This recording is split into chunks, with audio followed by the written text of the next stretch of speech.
నమస్కారం, వార్తలకు స్వాగతం. ముందుగా ముఖ్యాంశాలు. మేమంతా సిద్ధం సభలో పాల్గొన్న సీఎం జగన్. ఈ సందర్భంగా మాజీ ముఖ్యమంత్రి చంద్రబాబు నాయుడుపై ఫైర్.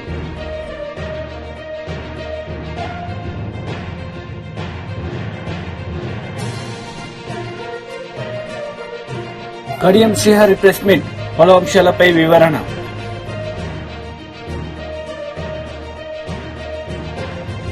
మేమంతా సిద్ధం సభలో సీఎం జగన్ పాల్గొన్నారు. ఈ సందర్భంగా మాజీ సీఎం చంద్రబాబు నాయుడుపై ఆయన మండిపడ్డారు. 30 ఏళ్లుగా చెలగాటమాడుతా ఉన్న ఈ చంద్రబాబుకు ఈసారి ఎన్నికల్లో ఈ కూటమికి 30 చెరువుల నీళ్లు తాగించండి అని ఈ సందర్భంగా మీ అందరినీ కోరుతా ఉన్నాను. నిజమైన సామాజిక న్యాయానికి జై కొట్టండి అని సందర్భంగా తెలియజేస్తా ఉన్నా. కాబట్టి రాబోయే రోజుల్లో పేదలకు పెత్తందారులకు మధ్య జరగబోయే ఎన్నికల కురుక్షేత్ర యుద్ధంలో జరగబోయేదేమిటో తెలుసా? జరగబోయేదేమిటంటే ప్రజలకు మంచి చేసిన ఫ్యాను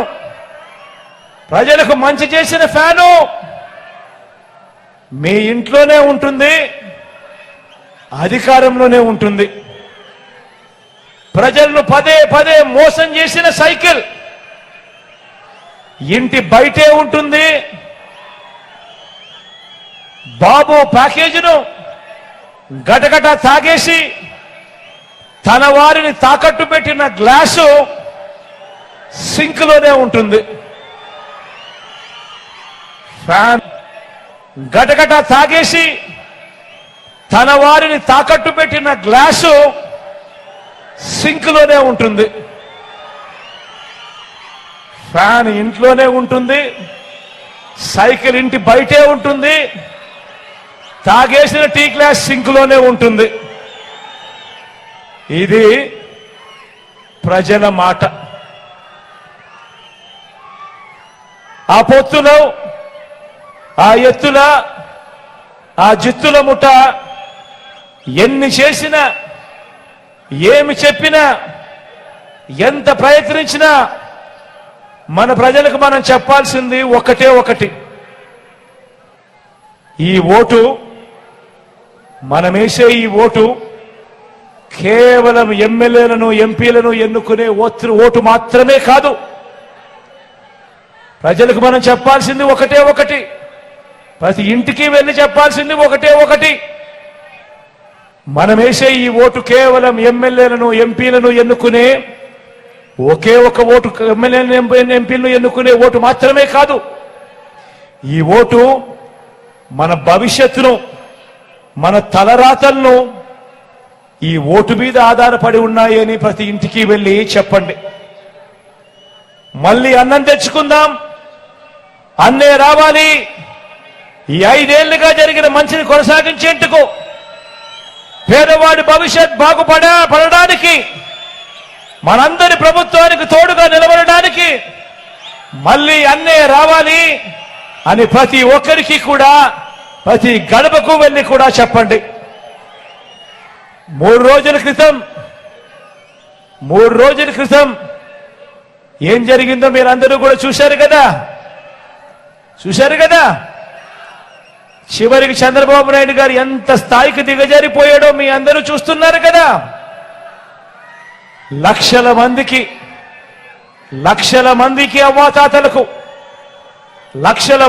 అవ్వాతాతలకు, వికలాంగులకు, వితంతు అక్క చెల్లెమ్మలకు, ఇంకా తమను తాము పోషించుకోలేని అభాగ్యులకు ఈ పెన్షన్ రూపాయి అందితే తప్ప జీవితాలు కూడా గడవని వారికి నెల 1వ తారీఖున ఇంటికే వచ్చి సూర్యోదయానికంటే మునిపే చిక్కటి చిరునవ్వులతో పెన్షన్ ఇంటికే వచ్చి చేతికే ఇచ్చిపోతా ఉన్న వాలంటీర్లను ఏప్రిల్ 1వ తారీఖు నుంచి పెన్షన్ ఇవ్వటానికి వీలు లేదని ఎన్నికల కమిషన్ తన మనుషుల చేత, చంద్రబాబు నాయుడు గారు తన మనుషుల చేత ఫిర్యాదు చేసి టీడీపీ పోలిట్ బ్యూరో సభ్యులు వర్ల రామయ్య మీడియా సమావేశం నిర్వహించారు. ఈ సందర్భంగా పలు అంశాలపై ఆయన మాట్లాడారు.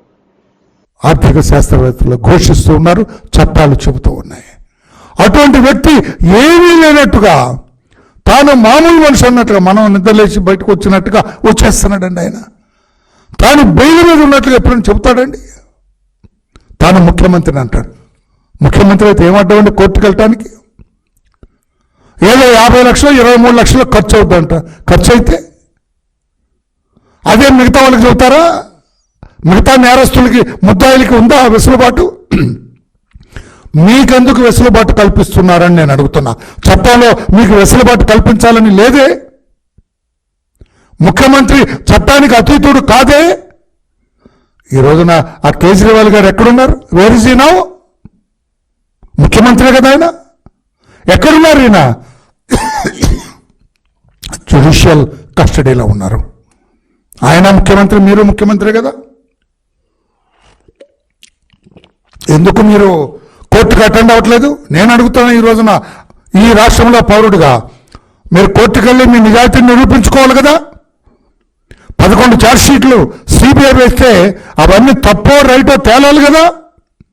ముఖ్యమంత్రి పదవి అడ్డు పెట్టుకొని కోర్టులకు అటెండ్ అవ్వకుండా చూడటం, ఇది వ్యవస్థల్ని మేనేజ్ చేయటం కాదా? వ్యవస్థలతో ఆడుకోవటం కాదా?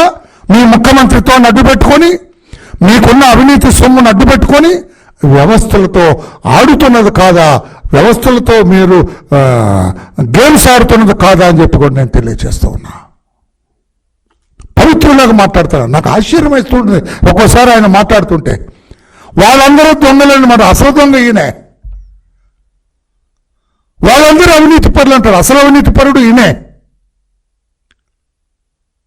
వాళ్ళందరూ సంఘ విద్రోహ శక్తులు అంటాడు. అసలు సంఘ విద్రోహ శక్తి ఈయనే. అందుకని ఈ 11 ఛార్జ్షీట్లు కూడా రాష్ట్ర ప్రజలకు ఒక్కసారి వివరంగా తెలియజేయలేదు. ఒక్క 2 minutesలో నేను చెబుతాను. ఛార్జ్షీట్ నంబర్ 1 31/3/2012లో వేశారు సిబిఐ.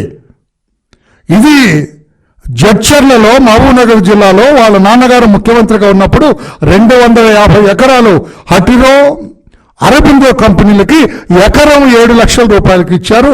దానికి ప్రతిగా వాళ్ళు 29,50,00,000 29,50,00,000 ఈయన కంపెనీలో పెట్టుబడులు పెట్టారు. అది మొదటి ఛార్జ్షీటు, మొదటి నేరం. వాళ్ళ నాన్న ముఖ్యమంత్రిత్వాన్ని అడ్డు పెట్టుకొని క్విడ్ ప్రోకో ఇది.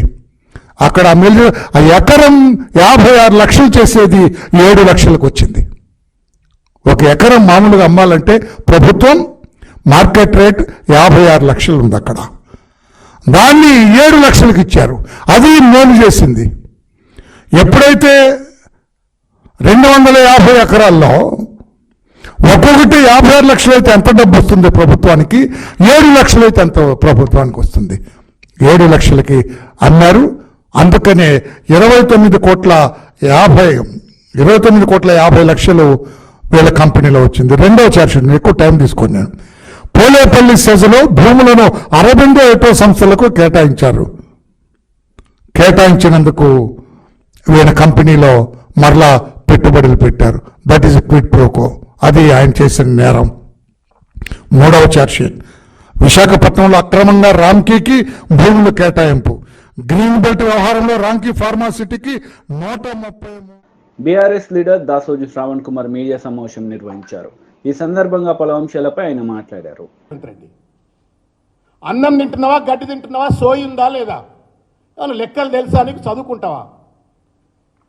నీ బడ్జెట్ పేపర్లోనే కదా నువ్వు మొన్న జరిగినటువంటి ఒక బడ్జెట్ పేపర్లో per capital income of Telangana is 3,12,000 3,17,000 లక్షలు అని చెప్పని నీ బడ్జెట్లోనే పెట్టుకున్నావు కదా.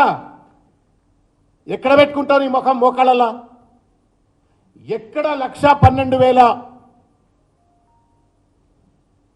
ఉన్నటువంటి ఒక పర్ క్యాపిటల్ ఇన్కమ్ కేసీఆర్ గారి యొక్క పాలనలో 3,17,000 రూపాయల పర్ క్యాపిటల్ ఇన్కమ్ వస్తే విధ్వంసమైనట్ట రేవంత్ రెడ్డి? వరి పండించుకోవాలంటే నానా ఇబ్బంది ఉండే తెలంగాణలో. అటువంటిది భారతదేశంలోనే అత్యధికమైనటువంటి ఒక వరి పండించేటువంటి స్థాయికి పంజాబ్ను తలదన్నేటువంటి రీతిలో తెలంగాణ వ్యవసాయాన్ని తీర్చిదిద్దితే తెలంగాణ విధ్వంసమైనట్ట రేవంత్ రెడ్డి? ఐటీ ఎక్స్పోర్ట్స్ లో భారతదేశం గర్వపడే విధంగా ఐటీ ఎక్స్పోర్ట్స్ పెంపొందిస్తే తెలంగాణ విధ్వంసమైందా? మెడికల్ కాలేజీలు పెంపొందించుకుంటే తెలంగాణ విధ్వంసమైందా?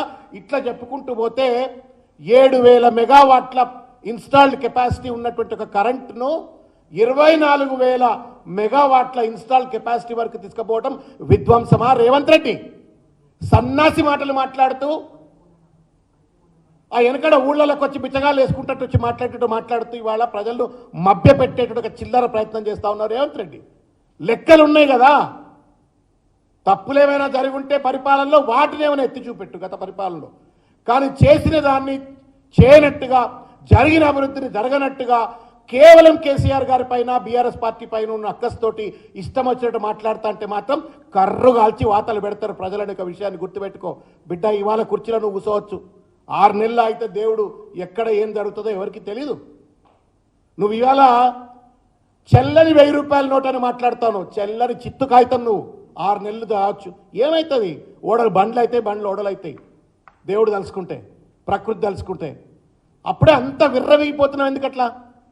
పెద్ద మనిషి అనే గౌరవం లేకుండా బిడ్డ జైలుకి పోయింది, కాలు ఇరిగింది, ఏ సంస్కారం ఉందా నీకేమన్నా? ముఖ్యమంత్రివయా, నిన్ను చూసి మళ్ళీ మాలాంటి సాధారణమైన నాయకులు నేర్చుకోవాలా, నిన్ను చూసి భవిష్యత్ తరాలకు సంబంధించిన నాయకులు నేర్చుకోవాలా. మాట్లాడితే హుందాతనం లేదు, నువ్వెట్ట ముఖ్యమంత్రివి? కేసీఆర్ నానా కష్టపడ్డాడు, వ్యవసాయాన్ని స్థిరీకరణ చేసిండు, ప్రతి సాగు భూమికి నీరు అందించే ప్రయత్నం చేసిండు, ప్రతి రైతుకు రైతు బంధు అందించే ప్రయత్నం చేసిండు, రైతు బీమా, ఫెర్టిలైజర్స్, ఇట్లా రకరకాల రీతుల్లో అందుకొని వ్యవసాయాన్ని పండుగ చేస్తే నీ దుర్మార్గమైన కుతంత్ర పూరితమైన ఒక పాలనలో ఇవాళ రైతులు పంటలు తగలబెట్టుకుంటున్నారు. దానికి సమాధానం చెప్పు సన్నాసి. 10 సంవత్సరాల పాటు రైతాంగం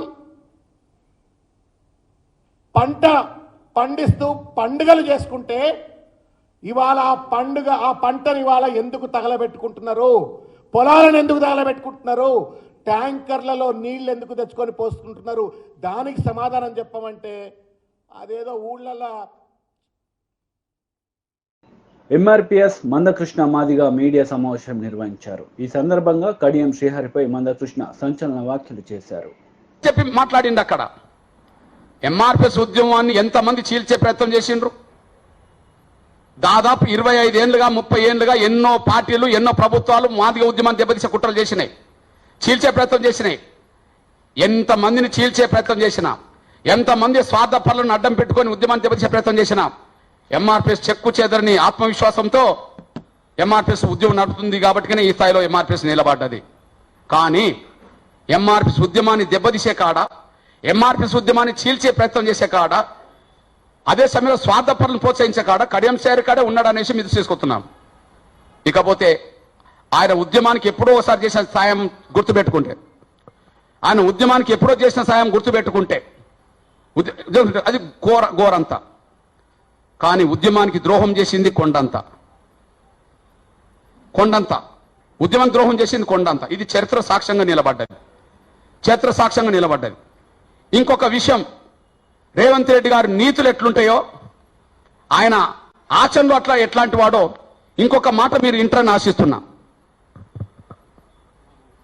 ఈ రోజు మాదిగ మాలల రిజర్వేషన్లను కొట్టేసి నోటికాడి నక్కలాగా వాళ్ళ నోటికాడి ముద్దను కొట్టేసిన కడియం శ్రీహరి గారు కూడా ఈ రోజు ఆలోచన చేసుకోవాలి. ఈ రోజు నిజంగానే కడియం శ్రీహరి గారు మాదిగ సామాజిక వర్గాలకు సంబంధించిన వాడైతే శాసనసభలో ఒక నిజ నిర్ధారణ కమిటీ వేసి, కమిటీ ముందల విచారణ జరిగి ఆయన శీలాన్ని ఆయన నిరూపించుకోవాల్సిన అవసరం ఉన్నది.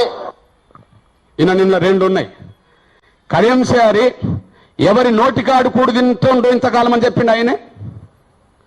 కడియం శ్రీహరి ఎవరి నోటికాడు కూడు తింటున్నాడని చెప్పిండు రేవంత్ రెడ్డి. మాదిగ మాలల నోటికాడు కూడు తింటున్నాడని చెప్పేశాడు. మాదిగ మాల కాని కడియం శ్రీహరి వాళ్ళ నోటికాడు కూడు తింటున్నాడని చెప్పేశాడు. అసలు నువ్వు మాదిగ కాదు, నువ్వు మాల కాదు, నువ్వు ఎస్యూ కాదు అన్నట్టుగా మాట్లాడి, నువ్వు ఎస్యూ అయితే నీ శీల పరీక్ష చేసుకో, నిరూపించుకో అని చెప్పేశాడు. మరి నువ్వే కమిటీ ఎత్తనన్నావు, నువ్వే శీల పరీక్షలో ఎస్సీవన్నీ నిరూపించుకోమని చెప్పి కడియం సార్కి నువ్వే కోరినావు. మరి నువ్వే ఆ శీల పరీక్షలో ఆయన నెగ్గక ముందే మరి కడియం సార్ని నువ్వు పార్టీలో చేర్చుకోవడం అనేది, నువ్వు మాట్లాడిన దానికి నువ్వు ఇప్పుడు ప్రవర్తిస్తున్న దానికి తేడా ఏ స్థాయిలో ఉన్నదంటే ఆకాశానికి భూమికి మధ్యలో వ్యత్యాసం ఎంత ఉంటుందో ఆయన మాటలకు ఆయన ఆచరణకు తేడా కూడా ఆ స్థాయిలో ఉన్నది అనడానికి ఇది బలమైన సాక్ష్యం అనేసి కూడా మీరు మర్చిపోద్దని సాయం కోరుతున్నాం. శీల పరీక్ష ఎవరికి పెట్టిండు ఆయన? రేవంత్ రెడ్డి. శీల పరీక్ష ఎవరు పెట్టిండు? రేవంత్ రెడ్డి కడియం సార్కి పెట్టిండు. ఎవరి నోటు కాడు కూడు తింటాడని చెప్పిండు. మాలా మాదిగ కానీ నువ్వు మాలా మాదిగ నోటికాడు కూడు తింటున్నావు అని ఆయన చెప్పేశాడు. నువ్వు నిరూపించుకో అని చెప్పి నిరూపించాడు. నిరూపించుకోవడానికి అసెంబ్లీలో కమిటేస్తాం, కమిటీలో నువ్వు నిరూపించుకో, శీల పరీక్షలో నెగ్గు అని చెప్పేశాడు. దీన్ని బట్టి రేవంత్ రెడ్డి గారి మాటలు వేరు, ఆచరణ వేరు అనడానికి ఇది సాక్ష్యం. ఇట్లాంటి పెరిగిన రోజు, ఇట్లాంటి మాటలు చేతల మధ్యలో వ్యత్యాసం పెరిగిన రోజు ఖచ్చితంగా రేవంత్ రెడ్డి ప్రభుత్వానికి ప్రజలే గుణపాఠం చెప్పే రోజు దగ్గరకు వస్తుందనే విషయం కూడా మీ దృష్టి. టీడీపీ జాతీయ అధికార ప్రతినిధి కొమ్మారెడ్డి పట్టాభిరామ్ మీడియా సమావేశం నిర్వహించారు. ఈ సందర్భంగా పలు అంశాలపై ఆయన మాట్లాడారు. నిరంతరం 24/7 నాణ్యమైనటువంటి విద్యుత్తును సరఫరా చేస్తే ఈ రాష్ట్ర ముఖ్యమంత్రి జగన్ రెడ్డి నిన్న కొత్తగా వేసినటువంటి 2,149 కోట్ల రూపాయల భారంతో కలుపుకొని దాదాపుగా 27,500 కోట్లు, 27,500 కోట్ల అక్షరాల ఒక్క విద్యుత్ ఛార్జీల పెంపు పేరుతోనే రాష్ట్ర ప్రజలపైన భారం మోపినటువంటి పరిస్థితి అండి.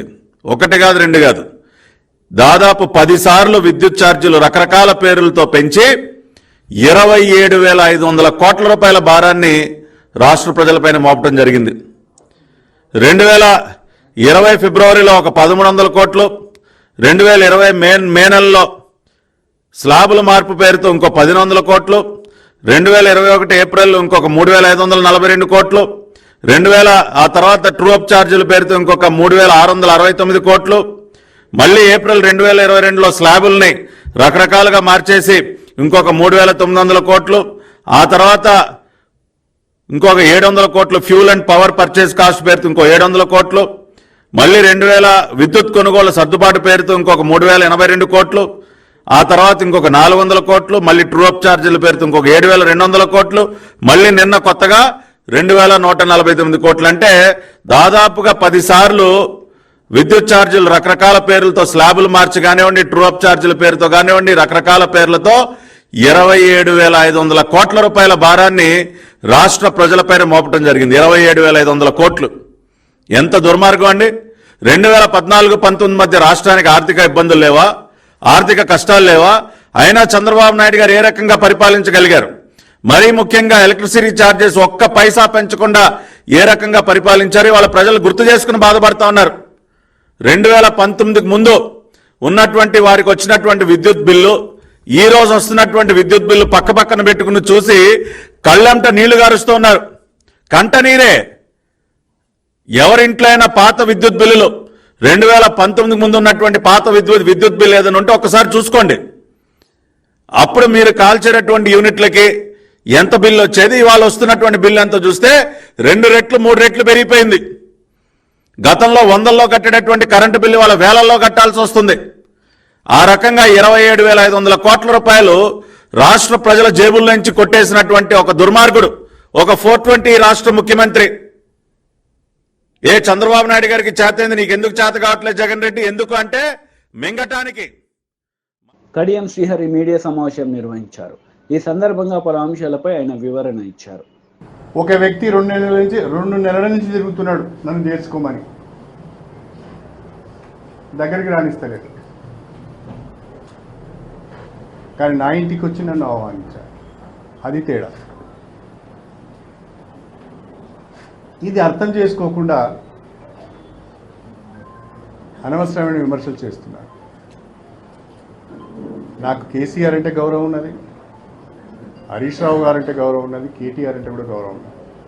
కానీ నేను ఎన్నో సందర్భాల్లో చెప్పాను, మనం పార్టీ నిర్మాణం పైన దృష్టి పెట్టడం లేదు, పార్టీ నాయకులను కార్యకర్తలను సరిగా పట్టించుకోవడం లేదు. ఇది మనకు తీవ్ర నష్టం చేస్తుందని చెప్పాను. అదే జరిగింది. ఇప్పుడు ఆలోచిస్తున్నారు నిర్మాణం చేయాలి అని. ఈ పని 10 ఏళ్ల కింద చేసి ఉంటే, 5 ఏళ్ల కింద చేసి ఉంటే ఇవాళ బీఆర్ఎస్ పార్టీకి ఈ పరిస్థితి వచ్చేది కాదు. ఎన్నికల సందర్భంగా, ఎన్నికల తర్వాత కూడా చెప్పాను నేను, ఇప్పటికైనా నిర్మాణం పైన దృష్టి పెట్టండి, అందరినీ కలవండి, అందరితో మాట్లాడండి అని. పెద్దగా మార్పు వచ్చినట్టు కనిపించలేదు. ఇప్పటికైనా ఆ ప్రయత్నం చేస్తే పార్టీ బతుకుతుంది. లేకుంటే ప్రమాదకరంగా బీజేపీ తెలంగాణలో ఎదిగితే బీఆర్ఎస్ ఇంకా బలాన్ని కోల్పోవాల్సి వస్తుంది. నేను రాష్ట్ర ప్రజలందరికీ కూడా విజ్ఞప్తి చేస్తున్నాను. ప్రమాదకరంగా తెలంగాణలో బీజేపీ దూసుకొస్తున్నది. అది తెలంగాణ సమాజానికి, తెలంగాణ అభివృద్ధికి ఏ రకంగానూ మంచిది కాదు. తెలంగాణలో అన్ని మతాలు, అన్ని విశ్వాసాల మనుషులు కలిసిమెలిసి ఉంటున్నారు. లేని కుల వ్యవస్థ మళ్ళా వస్తుంది, మతోన్మాదం పెరిగిపోతుంది. ఇది మనకు శ్రేయస్కరం కాదు. ఇది ఏ రకంగా కూడా మనకు శ్రేయస్కరం కాదు. నేను మందకృష్ణను కోరుతున్నా,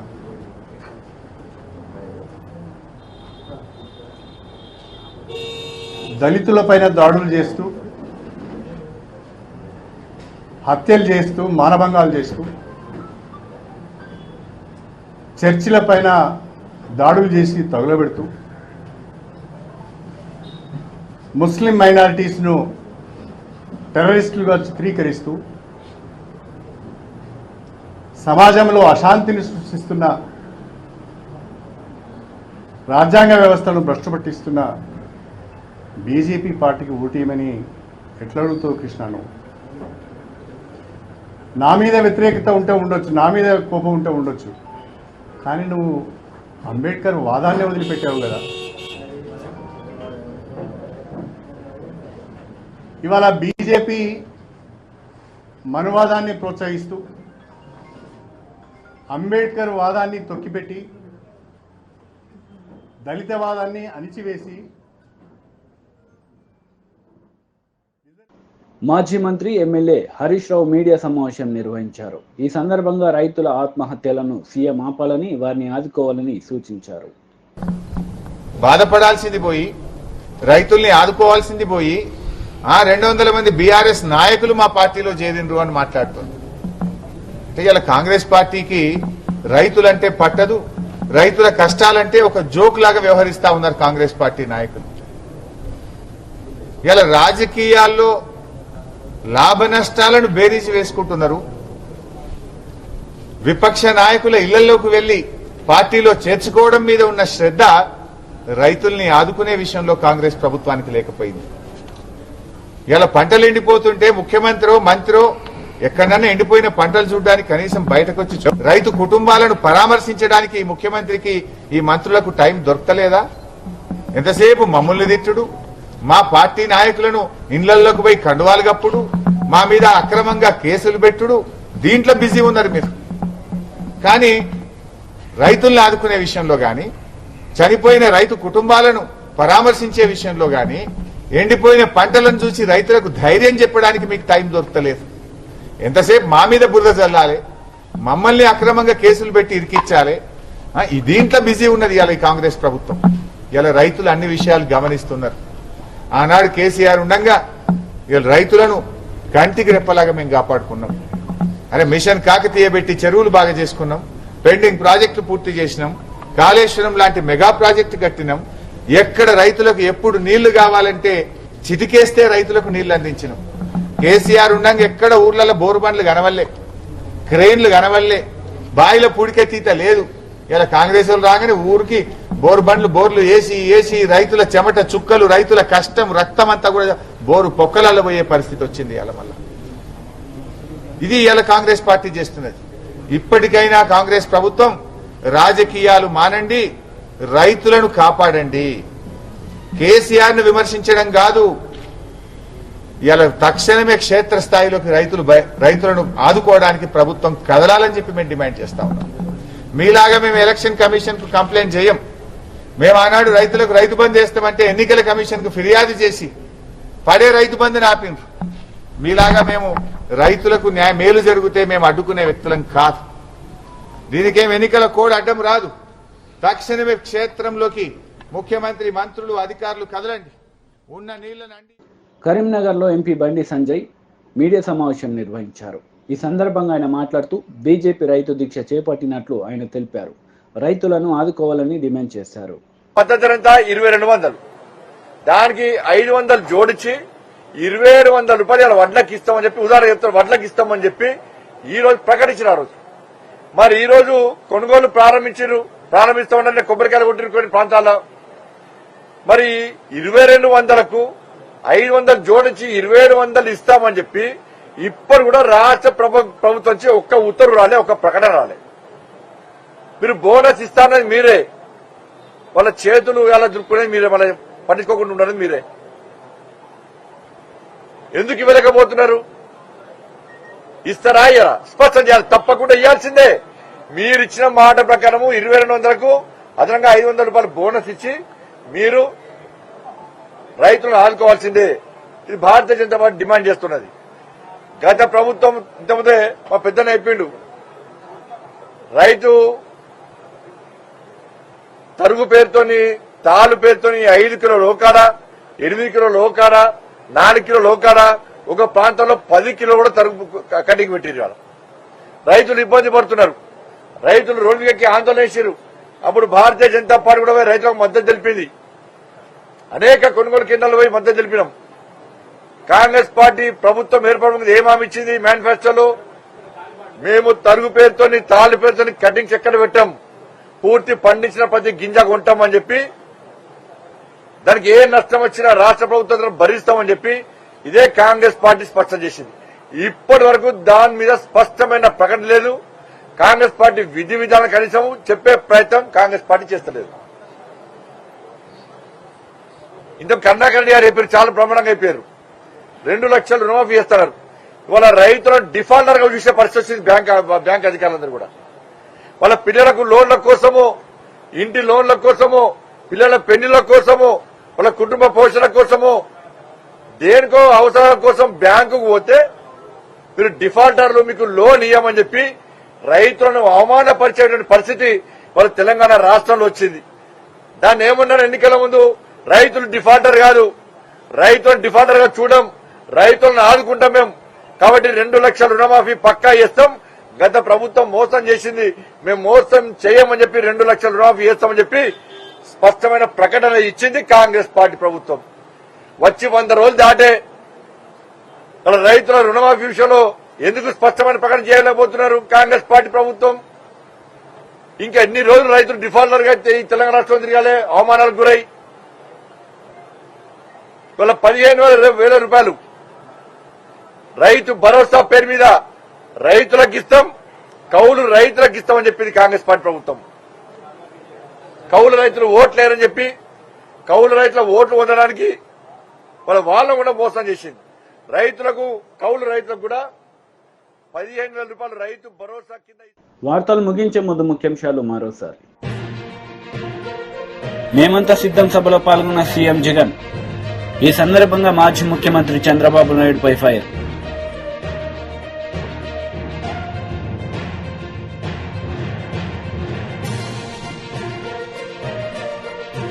కడియం శ్రీహరి ప్రెస్ మీట్, పలు అంశాలపై వివరణ.